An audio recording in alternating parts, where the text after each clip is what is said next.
Welcome to Moe's! Check out our menu. Choose from a variety of fresh ingredients. Check out our salsa. Watch your burrito being made.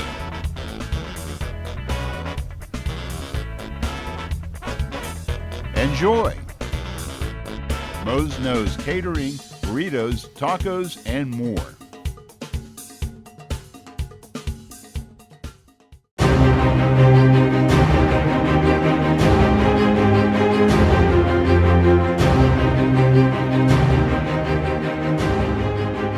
Hi there, everybody, and welcome to another edition of Over the Boards with Mike Gazzillo. I'm Drew Blevins, joined by the man behind the mustache, head coach Mike Gazzillo of the NC State hockey team. Coach, thus far, not a single loss in this semester, but we'll talk about that. First of all, thanks for being back with us for another edition. Yeah, happy to do it. Always, we are shooting live on location here from Moe's Southwest Grill in Cameron Village. For more information about them, you can call 919-999-3999 or visit them at 919.catering.moes.com for more information. We are very thankful for our sponsors. Coach, it's been a successful semester so far. It was a tough loss to end last semester against the Virginia Tech Hokies, a ranked team, but a team that you had beaten back in the month of October, which seems like ages ago now. What was the mindset heading into this semester with that first game on the road against Elon? You know, the thing is you get such a long break. You get the 6 weeks off, and we've done so much good stuff. You know, we lost a couple of games, but that's going to happen. We knew what the ultimate goal was, and that's to come in first. And we knew we had a lot of ACC games left in that season. And I just asked the guy to stay focused over the 6 weeks and go in and, you know, make sure they stay on the ice, make sure they continue to work out. And we just really wanted to pick up, not where we left off with Virginia Tech as much as where we left off as far as the momentum we had with what we've done successfully in the season. There's no sense in dwelling on a game we lost, right? When you lose 2 games and you win 14 or 15 games, you don't look at the 2 games, you look at the 14 or 15. And that's what our mindset was. We knew what the end goal was and just took off after it. Well, we'll travel back 3 weeks ago where NC State kicked off the 2016 portion of the season against the Elon Phoenix. And, Coach, I mean, that's a game Elon has never provided a whole lot of competition for the Wolfpack, but that was totally different. It was like an Elon team that we've never seen before. There was a lot of defensive tenacity. The goaltending from Colin Langham was simply tremendous. Your boys do get the win 3-1, but was a lot of that struggle because of having such the long break, guys getting a little lethargic or out of shape, or was it just Elon's effort? No, I mean, I think it was a combination of both. I mean, first game back, we scrimmaged a bit during practice. The guys got up and down the ice, you know. We had a pretty good skating practice the first Tuesday back, so I had a pretty good idea that they were in pretty good shape. But, you know, you get into it's one thing when you scrimmage, but when you get into a game against another opponent, it's a little bit different. And I think Elon played a great game, and their goaltender was incredible. So it was a good game for us. I'm happier a game like that than if we came back and kind of blew them out or something like that.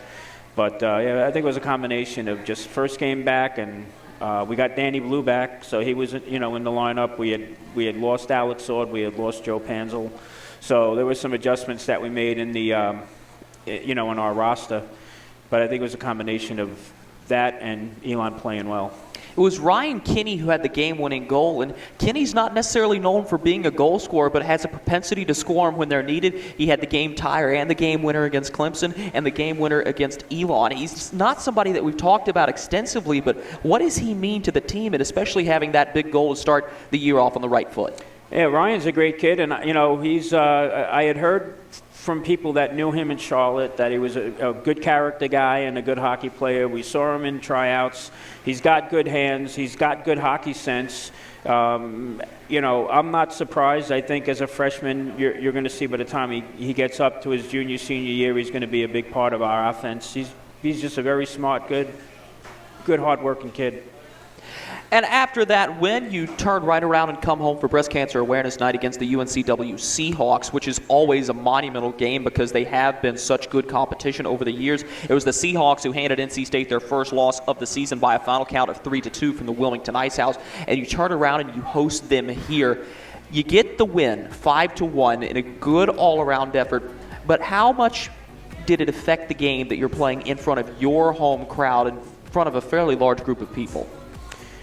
The guys always rise to the occasion when we play with the home crowd, you know. I mean, listen, Wilmington does the same thing too. They have just a smaller venue, and their fans are like right on top of our bench. So they feed off it, and that's great, and we feed off it when it happens with us. And, you know, we knew it was going to be a tough game. It always is against them. You know, it's always a tight game. There's never a blowout one way or the other, and that was a good win for us. You know, having lost to them last semester, that was a good win for us.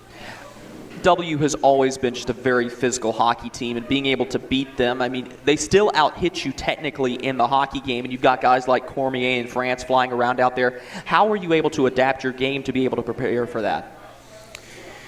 I mean, you know you're going to get hit. You can't come into this league and expect to play with eggs in your pocket. You know, it just doesn't work that way. So, I mean, I'm not going to worry about teams that want to play as physical. If they want to play as physical, go right ahead. I got a couple of guys that'll be happy to accommodate them. And we got our skill guys. So, you know, we just go about doing our thing. I'm not really going to try to adjust my game for any particular team or rink or anything like that. It doesn't matter really, you know, what they bring as far as physicality to the game. We're just going to go out and we're just going to do our thing, and it worked. NC State exacts the revenge against their rival, the UNCW Seahawks, by a final count of 5-1 from Raleigh. And then it was supposed to be a back-to-back game weekend in the league, and the snow said, I don't think so. Nor'easter Jonas was able to cancel a couple of NC State hockey games, which was disappointing for us. How do you tell your guys to stay prepared when you get another extended period off? Well, you know, the thing about the snowstorm is it's not like you woke up one morning and say, oh, look, snow, I guess we're not going to play. We kind of knew going into it there was a chance that it was going to happen. And we kind of knew that they were talking about it being a big storm. And, you know, what happens, you're looking at the temperature, you know it's going to get icy, and, you know, the state's going to want people off the road. You know the schools are going to want the kids off the road. So, you know, you're kind of going into it figuring there's a better chance you're not going to play than you are. And the guys just take that time and they work on their schoolwork or do whatever it is they do with a week off. And we just get back to the practices, and it's not like you can do anything about it, so we just kind of roll forward. So NC State wraps up the month of January with Military Appreciation Night at home. Late night game, 9:45 against the Duke Blue Devils, a team that has arguably been the most improved in the league over the past couple of years. You get the win 6-1, but once again you're facing another tough goaltender in Nick Berra. What was the key to finding a way to score on him? Shoot the puck. I mean, realistically, like I told the guys, if you play against a team of mites and you don't shoot, the best you could do is tie. So you know going into this that their goaltenders are good. Elon's got a good goaltender. Duke has a good goaltender. The only way they're going to have holes, you just got to find them. It's just going to be a little harder to find them. So it's more about not trying to make that last-minute pass. That it might be the shot, that's the play, getting guys to the front of the net, looking for garbage if it's there, and just up in the shot count. That's really what we were focusing on. And critically in that Duke game was the power play, a man advantage situation that had not been pretty for NC State, going 0-9 against Elon, 1-for-14 in those first two games. And then all of a sudden everything comes together. You went 3-for-3 on the power play against the Blue Devils. What was the key to getting that working? Getting pucks to the net. I mean, we worked on that in practice, and that's the one thing I said. It's power play, not keep away. We got to just, it's great to look for the passes, but there comes a point where you got to get the puck to the net, because if you don't do that, you're just going to really blow it for 2 minutes. So getting pucks to the net, I mean, if we got a chance for, that backdoor pass or something, all right, that's great. But other than that, don't look to be pretty. Just be effective. Now, you don't want to beat a dead horse, but, I mean, this is 2 out of the first 3 games where you're facing hot goaltenders, Colin Langham, Nick Berra, there's Corey Colangelo and David Ostrowski at Wake Forest. I mean, this is a great goaltending league right now. How confident are you in your offense as you move forward that they're going to be able to beat any goaltender that they face? I'm very confident in them. We got 4 lines and they're all producing. Everybody's got goals this year, some obviously more than others, but it's nice when you can play 4 lines because it gives the first, second line a little bit of a rest. The fourth line, third line, they're getting shots on goal. We have pretty good goaltending too, so we're confident on that end of it. And again, we just know that there's nobody out there that you can't beat. one way or another. It's just like I said, sometimes it takes a little more effort to get, to beat those better goalies, and that's just what we're trying to do, just trying to up our shot on goal percentage. NC State goes 3-0 through the month of January, racking up wins in the ACC. And then it was senior night on February 5th, a late night start to honor the 7 seniors on this team. And let's just say that it was a bad weekend if your team name was the Panthers. NC State absolutely racks up the win by a final count of 14-1. It was 7-1 at the end of the first period, 5 goals in 5 minutes. I mean, was this just an offensive showing by NC State? Did High Point come out slow? Because while we're used to this team having such an offensive explosion, I don't think anybody expected that. High Point showed up with 2 lines, and I'm sure that played into it a little bit. I like to think it was our offensive explosion. I mean, things we talked about, things we worked on during the week. It doesn't really matter who the opponent is. We just want to go out and start strong. Strong starts haven't been our strong suit, so we need to do something about that, especially going into the tournament. So that was one thing we said. We wanted to go out. We wanted to establish, our place in the game going in, right away, and we did that. Some of the goals that we scored were just really awesome goals. I don't think no matter who was in net, some of those goals would have gone in. So it's good to get out, get a jump, and get the other team on their heels, and then we just took off after that. High Point did come out and play a very physical hockey game after going down by so much. I mean, there were a couple of ejections in this hockey game, a knee-to-knee collision that was questionable at best coming through the neutral zone in the first period. What was your attitude like once the game got chippy? Kind of expect that from them.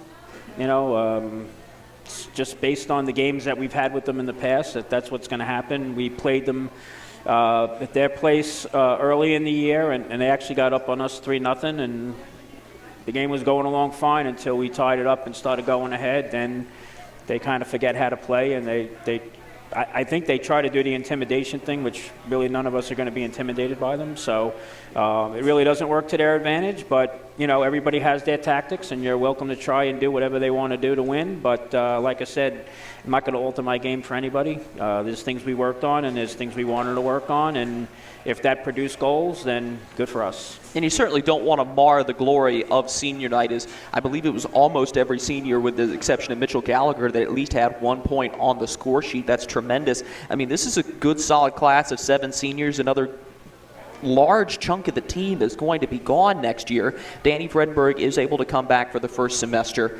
But overall, what does this senior class mean to you personally, and how much of a loss is it going to be going into the next season?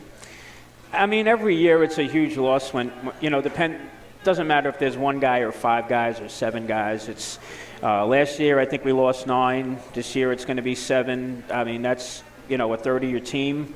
You look at the stuff that, like, Sean Bly is team president, and Garrett and Danny, the leadership those guys have brought. It's just not easy to replace that. Even on the back line, we only had Simon for one year, but I mean, he's meant an awful lot to the team. Andrew Cook, he's been playing well. He's a good leader. He's a good guy on the bench to have. He's good in the locker room. All those guys, it's hard to replace them. We try year after year, but sometimes you have more luck than others. So hopefully we'll get a good freshman class coming in, and hopefully we'll build up on that. And the guys that did graduate, hopefully they left a good mark on the juniors and sophomores, and they'll follow their suit. Perhaps more importantly, in the 13-goal win against High Point, NC State won another ACCHL regular season championship. Let's see if I can get this right now. This is a back-to-back-to-back-to-back regular season ACCHL championships. It's never been done before. Virginia and the Wolfpack have gone back-to-back-to-back before, but now you have the record solely to yourself. How does that feel? I mean, that's the goal every year, right? And it's a credit to the guys that the amount of work they put in and what it means to them, season after season. And, they know going into it before we even get on the ice and we have our pre-tryout meeting, this is what you're getting into, and this is what we've been able to accomplish, and this is what we're talking about as far as dedication go. And the guys come out and they work hard, and I give them all the credit for that. Well, Coach, we will take a short break. On the other side, we'll be talking about the last regular season matchup as you will be traveling to Winston-Salem to take on the Wake Forest Demon Deacons. And coming up after that, it's the ACCHL Admirals Cup Tournament. You're watching Over the Boards with Mike Gazzillo, brought to you by Moe's Southwest Grill. We'll be back momentarily. Welcome to Moe's! Check out our menu. Choose from a variety of fresh ingredients. Check out our salsa. Watch your burrito being made.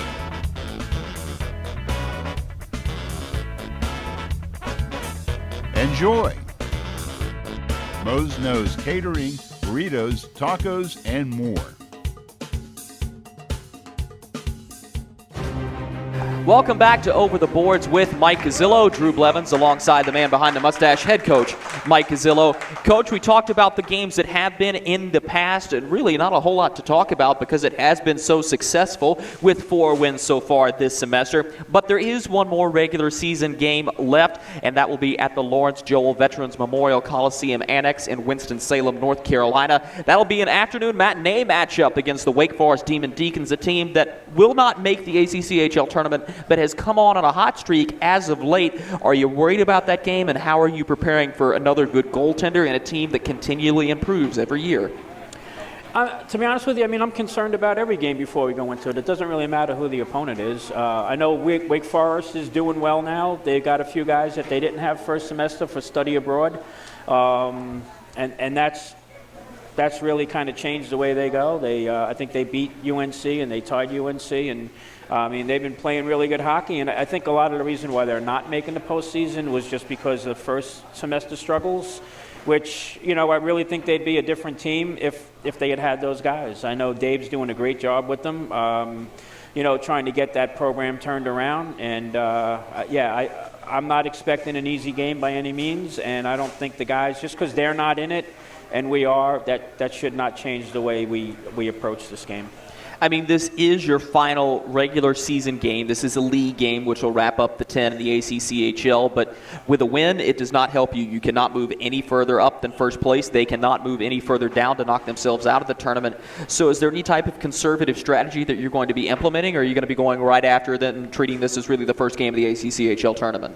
Yeah, I mean, it's the week before the tournament, and, you know, we want to get a good skate in, and, you know, we want to see where we are, if, you know, what we need to tweak going into those playoffs. And, I mean, the game doesn't mean anything except, you know, I'm sure it means something to the guys.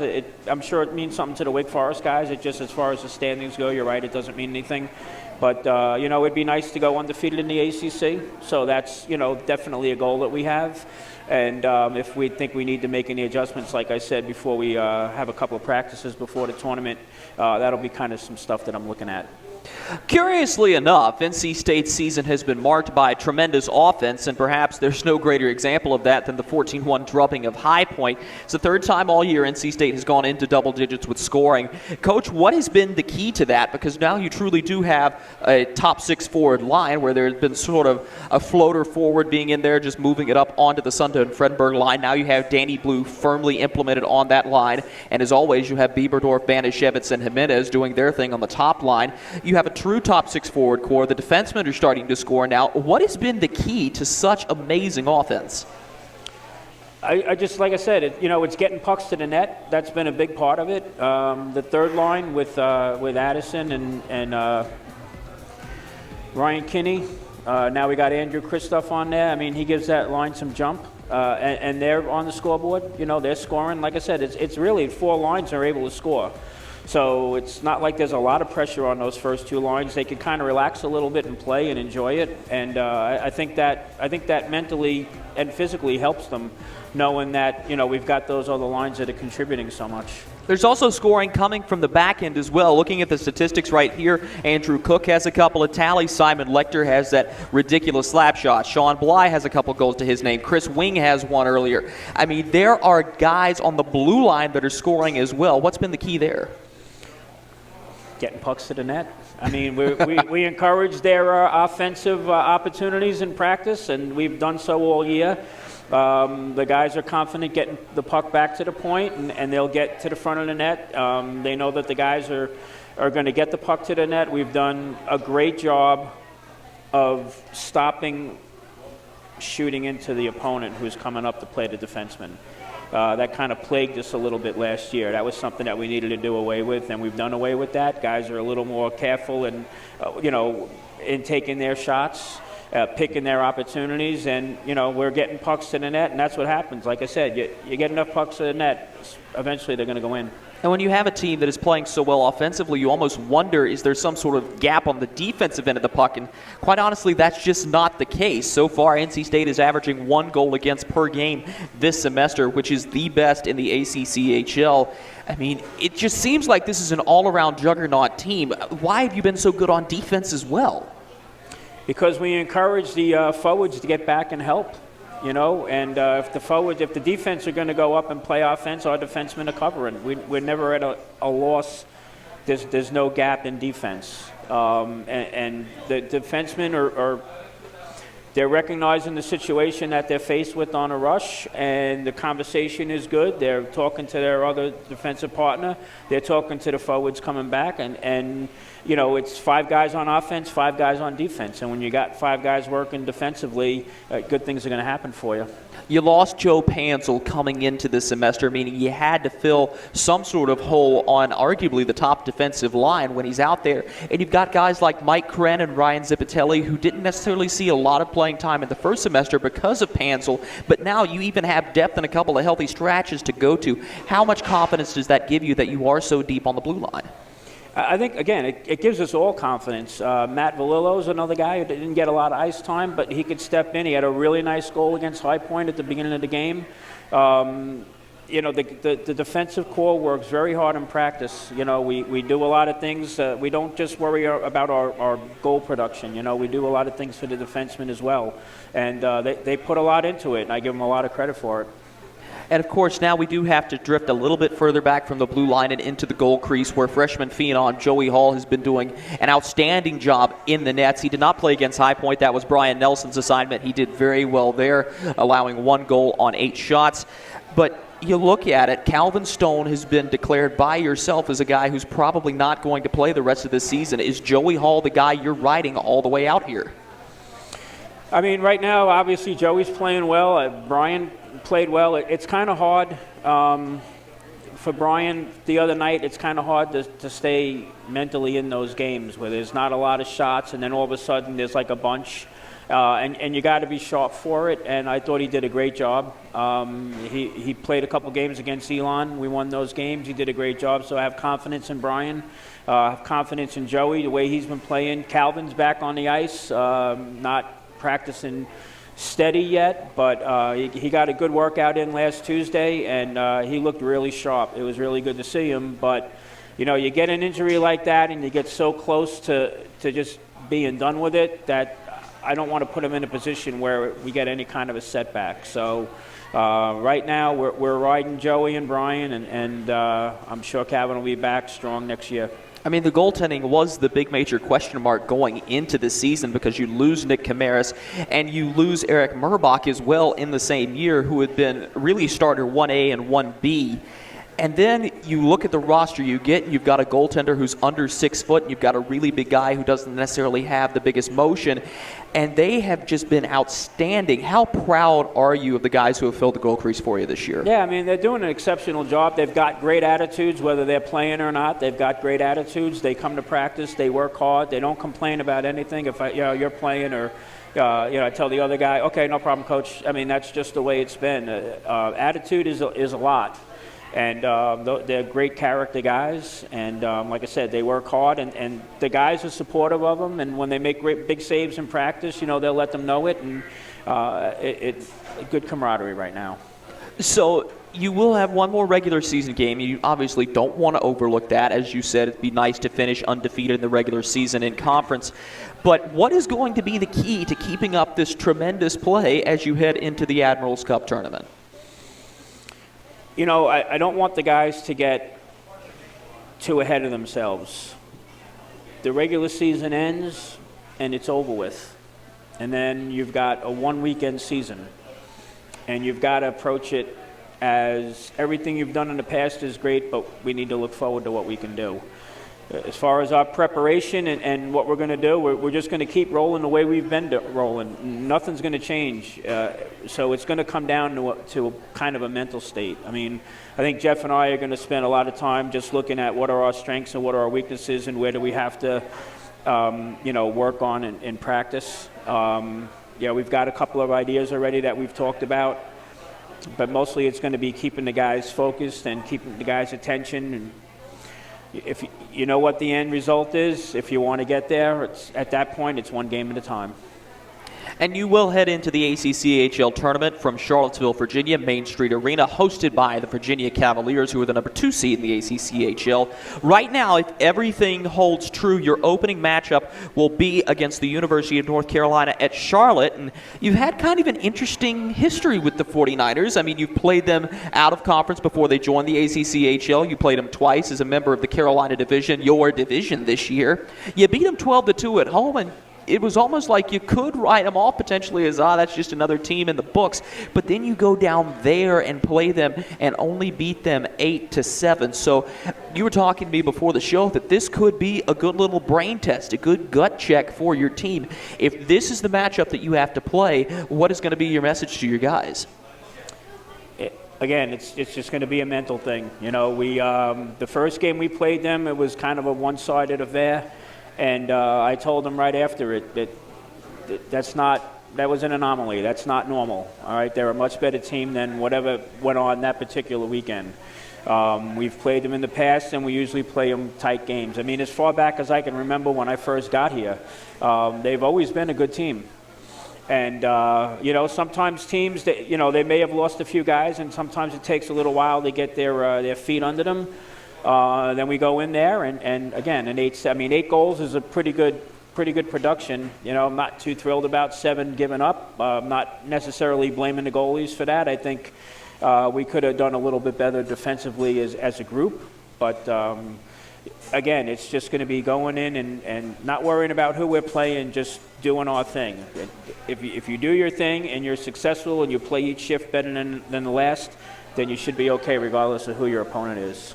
The matchups as they stand right now for the rest of the tournament in the opening round, it would be the Virginia Cavaliers taking on the Georgetown Hoyas in a matchup from the Capital Division. Virginia right now is the 2nd seed in the ACCHL. Then it would be North Carolina taking on Elon, which would be an interesting game. It could be potentially interesting matchup, chance for an upset there. And then finally it would be George Washington and the Duke Blue Devils. Duke did not make the tournament last year, but as we said, they're a solid improvement from what they were in years past.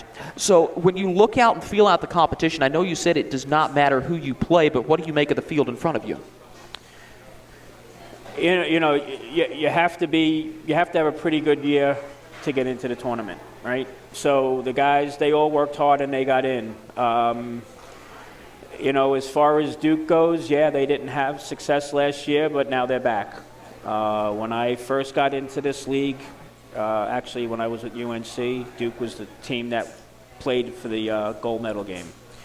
Then they fallen off a little bit, and that's what happens with college hockey. It's kind of cyclical, right? You graduate guys, and you don't maybe get a strong freshman class in, or you get guys that go, like in the case of Wake Forest, where you got guys that go study abroad, and other thing comes up, and so it kind of bounces a little bit. But again, everybody realizes, every coach that we're going to play against realizes that it's a one-and-done tournament. And they all know that they've all got that Admiral's Cup on the line.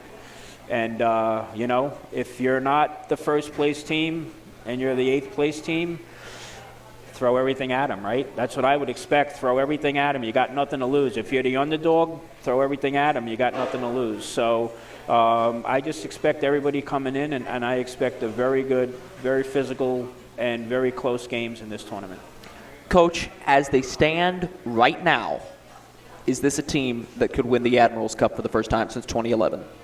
I definitely believe it is. I definitely believe it is. But, again, you look and the sports world is littered with stories of teams that should have.